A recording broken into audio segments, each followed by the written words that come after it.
Ai, que sede! Ai, que sede que me deu de repente. Sede de viver. Vamos todos morrer com Hugo van der Ding.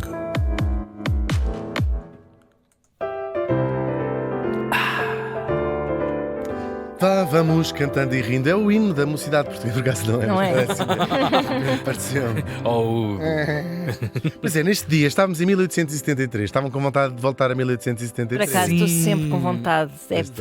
Foi dos melhores anos da minha vida. Mas é verdade. Foi. Cada vez que me lembro. Não andavas no liceu. Não andava no liceu. Liceu normal. Liceu normal. Tu andaste na escola comercial. na escola comercial industrial de Ponta Muito Delgada. bem. Nesta altura, estávamos, portanto, em 1873. Morri em Londres. Londres. Devia ser uma rica coisa também. Em 1873. E tinha 64 anos. No Oh, meu vexídio. Deus, tão no É um vexídio. novo vestidinho. Falamos do imperador dos franceses, Napoleão III. Mais um Napoleão. Espera aí. Sabiam que tinha havido mais que um O Napoleão? terceiro. Terceiro. É verdade, houve mais que um Napoleão. Quanto é que levou ao todo? 3. Muito E é bem. deste- Mas Vamos eram falar do réplicas último. uns dos outros, Já todos vamos saber quem iguais. sou. Já vamos saber quem sou. Já vamos saber quem foi. Ele chamava-se Luís Napoleão e nasceu em 1808 em Paris, no seio desta, que era a família imperial na altura, os Bonaparte. Quem é que eram os Bonaparte? Isto era uma coisa muito recente. O tio dele, portanto o irmão do pai, o Napoleão mais famoso, não é? Aquele Napoleão Bonaparte, toda a gente sabe quem foi. Era um homem mais ou menos desconhecido, vinha de uma família corsa, sem que as pessoas. Sim, era uma figura, não era uma família sequer muito proeminente. E depois tinha subido nas fileiras do exército, tinha sido um militar brilhante, e depois da Revolução Francesa, não é? A Revolução que mandou o rei para o galheiro, como nós sabemos, ele vai ganhando de vitória em vitória e acaba por se coroar a si próprio imperador dos franceses. E estabelece assim o primeiro império, como se chama esse período da história de França. E ele consegue, este tipo que vinha do nada, vou dizer assim do nada para simplificar, destabilizar uma ordem social que tinha pelo menos 1000 anos na Europa. Todas aquelas famílias que estavam nos tronos dos vários países eram dinastias com 1000 anos ou mais, algumas delas. E ele consegue destronar e vai criar ele próprio uma verdadeira dinastia. Vai conquistando, a ideia dele era conquistar toda a Europa, não é? Vai conquistando os vários países e depois tira de lá os reis que lá estão e põe a sua própria família para criar esta dinastia, os Bonaparte. Um dos seus irmãos foi rei de Espanha, o cunhado foi rei de Nápoles, teve outro que foi rei da Holanda, eles conquistaram a Holanda, e um dos seus irmãos era rei da Holanda. E Uma festa a entregar familiares por todo o Sim, lugar. era estar a criar a dinastia Bonaparte, não é? Este último, o rei da Holanda, porque era irmão dele, é o pai do nosso morto de hoje. A mãe dele também era muito bem pela mãe.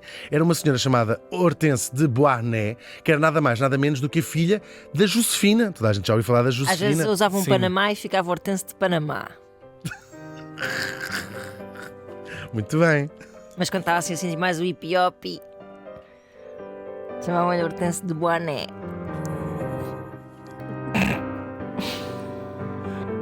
Muito bem. Um grande beijinho. Mas Classe às vezes da usava a marca. pala para trás. Atrás, quando saía, estava mesmo Sabes que eu não uma percebi situação logo. de Estava-se a passar maluca. toda Percebi aí. logo onde é que se dava aí. Sabes? Então a menina está de boné. Boné. Boné. Boné. Está de boné. De Boané. Dentro de Era casa. boné à Dentro de casa. À mesa, não. À mesa de Boané. Chega. Esta Hortense de Beauharnais, era filha da tal famosa Josefina, que é a paixão do Napoleão, não é? Só que ela tinha sido casada anteriormente com este senhor de apelido Beauharnais e tinha tido esta filha. E quando casa com o Napoleão, a Josefina e o Napoleão têm uma história de amor grande e bonita e que dura até ao fim da vida. Só que ela não conseguiu ter mais filhos do Napoleão, e o Napoleão, que tinha este plano de criar uma Europa dinastia, toda. eles divorciam-se e ele casa com outra mulher com quem tem só um filho, que morre novo e que é importante agora retermos esta coisa, que ele só teve um filho. Só que ele gostava muito, o Napoleão, desta, no fundo, enteada, esta Hortense, que vai ser... Ou seja, faz do nosso morto quase duplamente sobrinho do Napoleão, pela mãe e pelo pai. Estão a chegar lá, não é? Pois, muito bem. E então, isto vai tudo chegar ao fim, esta história toda incrível, em pouco tempo. Isto durou 2 décadas, mais ou menos, porque em 1921 o Napoleão lá vai morrer na ilha de Santa Helena, como nós sabemos, depois da sua célebre derrota em Waterloo. Ele é preso a primeira vez, passa ali um tempo preso, solta-se, ainda tem ali um reinado muito curto, curto e depois finalmente põe numa ilha, isto fica mais ou menos ao largo da Guiné, salvo erro, esta ilha de Santa Helena. Lá para o fim. No Atlântico Sul, sim. Era pelo menos quer sair dali. Durante essa abdicação, esse tal filho, que morre muito miúdo, com 20 e tal anos, é Napoleão II durante uns breves... É pequenino.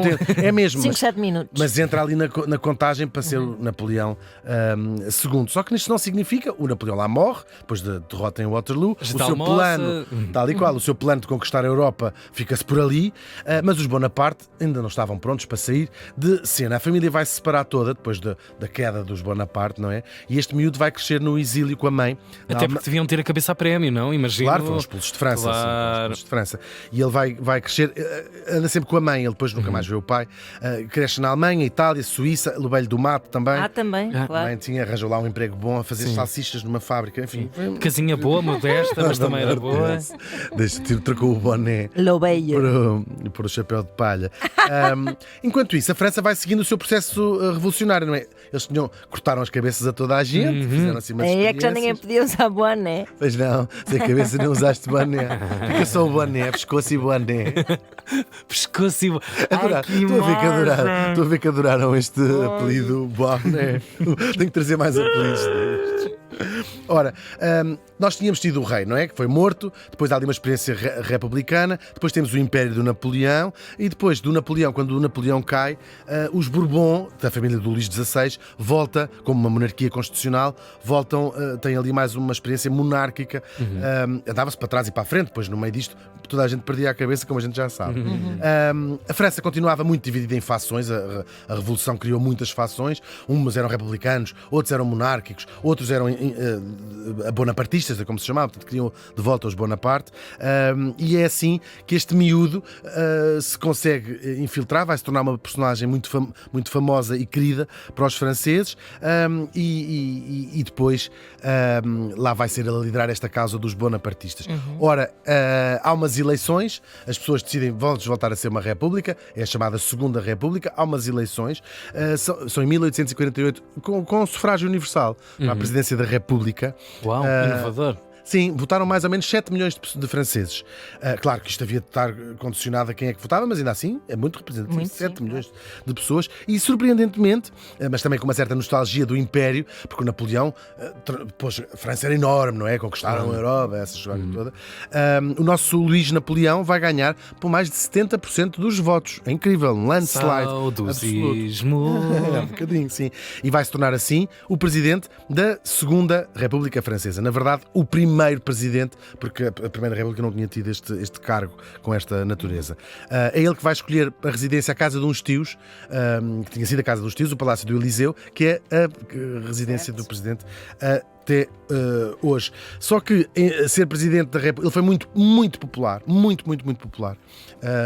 E dá ali quase cria a França como ela é hoje, de certa maneira. Só que chega ao fim dos mandatos, na Constituição estava lá escrito, só pode ter X mandatos, X anos, 2 mandatos. Ele saía antes de acabar. Não, e depois ele pensou, só que não tinha maioria suficiente no Senado, imaginem, para fazer uma alteração constitucional para poder continuar. Okay. Então há um golpe de Estado encenado por ele próprio e vai ser imperador, e portanto ele, depois de ser Presidente da República, vai ser imperador, tal como o seu tio, Okay. E lá se faz coroar. Esquema. Começa assim o segundo império. Este reinado como imperador vai durar quase 20 anos e é um período de prosperidade enorme em França, e vai moldar, como eu dizia, a França moderna. A marca mais presente que nos deixou é a cidade de Paris, toda redesenhada pela sua cabeça, pelo homem que concebeu todo este plano, o Barão de Haussmann. Prestar atenção ao Vamos Todos Morrer durante esta semana. Eles deitaram abaixo o Paris medieval e construíram a cidade como nós a conhecemos hoje. Também foi um período de enorme prosperidade económica. A França transforma-se numa potência agrícola, que também é até hoje a única potência agrícola europeia. É durante o Napoleão III que há a construção do Canal do Suez, também já contámos aqui. Cria uma importantíssima marinha mercante, segunda maior do mundo, põe as colónias a render, não é? As colónias francesas a render, nas Polinésias e enfim, todo esse sítio. E depois é um período de criação mitológica também, mas que isso em toda a Europa, o século XIX, foi quando se criou estes mitos. Isso. Claro, Ok. Certo. claro. E ele cria esta narrativa dos gauleses invencíveis, dos invencíveis gauleses, tudo também da cabeça como heróis nacionais. Depois um período de cultura intensíssimo, ficou-nos a Ópera Garnier, a Ópera de Paris, a maior ópera, o maior teatro do mundo. Também falaremos disso mais adiante. E também social. Ele criou o direito à greve, muitos direitos das mulheres, as mulheres foi permitido terem acesso à universidade, e estamos ainda na década de 60 do século XIX. Incrível. Isto muito, porquê? Por causa da sua própria mulher. Ele teve assim várias namoradas, mas havia uma altura, o imperador precisava de casar para ter filhos, e vai casar com uma condessa espanhola, um bocadinho contra a vontade das pessoas mais próximas, era suposto casar com uma princesa, com uma tipa muito famosa em Espanha, a imperatriz Eugénia de Montijo, Eugénia de Montijo, Eugénio do Montijo. Em português é isto. Era lindo. Não vou falar muito porque ela merece ter um Vamos Todos Morrer quando vai ser no verão Boa, que boa. guardar. própria. Mas Geninha do mas sim, Montijo. mas é ela que, como imperatriz, vai forçar o marido a dar assim direitos incríveis às mulheres, e França foi dali que saiu todas essas ideias para o mundo como nós sabemos.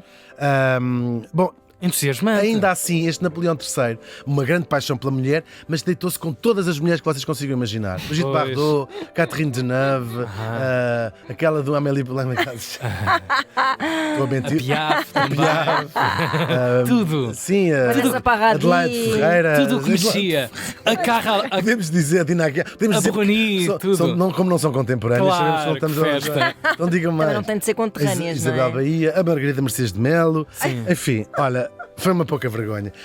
Uma das suas amantes, quando eu falei dele, não prestaram atenção, mas prestam agora, foi La Castiglione, uma das suas mais famosas amantes, aquela senhora das fotografias, foi talvez das suas mais famosas. La Castiglione. La Castiglione, La Castiglione.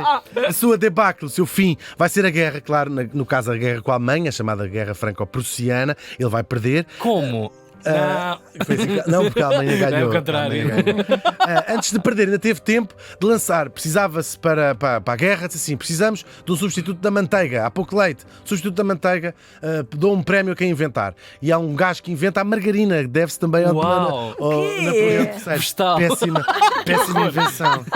Que nojo. Antes nada. Péssima Antes invenção. carcaça seca. Por acaso, eu acho que. E depois temos margarina com Nesquik, planta com Nesquik, Planta. que é o tulicreme, segundo a descrição da minha mãe.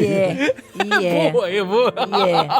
Tem razão. Isso é planta com Nesquik e não me deixava Tem razão. comer. Deixava-me comer uma coisa chamada. Não era o ano passado da Nutella. Era que no se chamava crema. No crema, que trazia bonecos do David do Gnome. Mas trazia, sim, Lembra? senhora, No lembro creme. muito bem. Era ótimo, era Nutella. Saudade. Era incrível.